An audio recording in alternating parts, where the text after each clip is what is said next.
your game seems to be suited to the subcontinent. You got that century against Sri Lanka. Do you feel quite confident in the conditions that you're going to face? Yeah, I think I've spent a lot of time in the subcontinent and obviously had a bit of success in that Sri Lanka series a couple of years ago. So I feel like I know the sort of challenges that arise. Obviously, India's a little bit different, a few different things to concern yourself with. But I guess it's just before everything starts, trying to work that out, speak to guys like Ruti who have played here before and done well, and get ahead almost of the game if I were to play. Jos has spoken about how having you around has raised the standards for him and made him want to be better and do better with the gloves.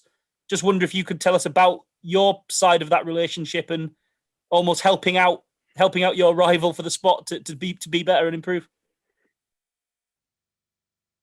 Yeah, I think like firstly, obviously, as a cricketer to watch and learn from, he's obviously one of the best around. So it's been a privilege to be able to watch him go about his business. But yeah, I think as a specialist position like a keeper, you obviously you get to work together a bit and kind of learn and pass on experiences and try and help each other along. And yeah, it's one of those strange situations, but obviously you want everyone to do well and succeed and be successful for England. And I think healthy kind of competition does obviously push that along. And then it's about whenever you do get your chance, trying to take it. Just to wonder, a quick one I wondered, with how well you batted in Sri Lanka, that when you made your Test debut, do you feel like almost if you'd have entered into the team as a specialist batsman, that you'd have almost guaranteed yourself a year of cricket or something, and almost the runs weren't quite weighed as heavily as they might be because you were coming in as a keeper?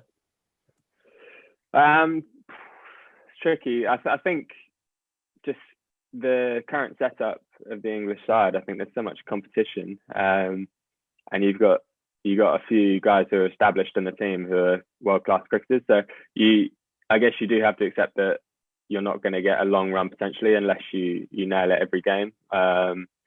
So I think in international cricket, because of the way it is, guys come in and out quite a lot, and it's something that you have to kind of deal with and try and just perform when you do get a chance. But it's tricky because I guess I am a keeper, and in terms of like the specialist batter, if going down the route of the specialist batter, then other guys are ahead of me.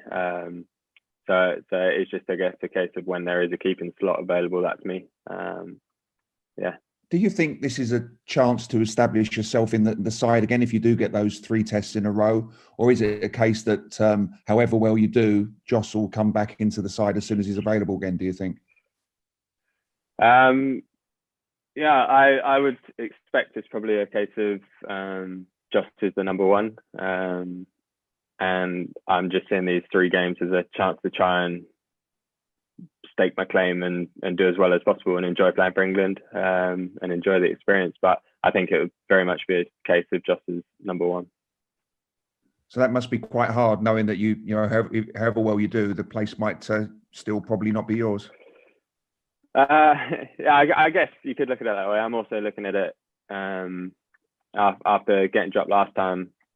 You don't really know if you're going to play again or get another chance to wear the shirt. So I think I'm approaching it more as I've got a potential chance of playing 3 more tests for England and see where it goes and see what happens. I guess try and have that positive outlook.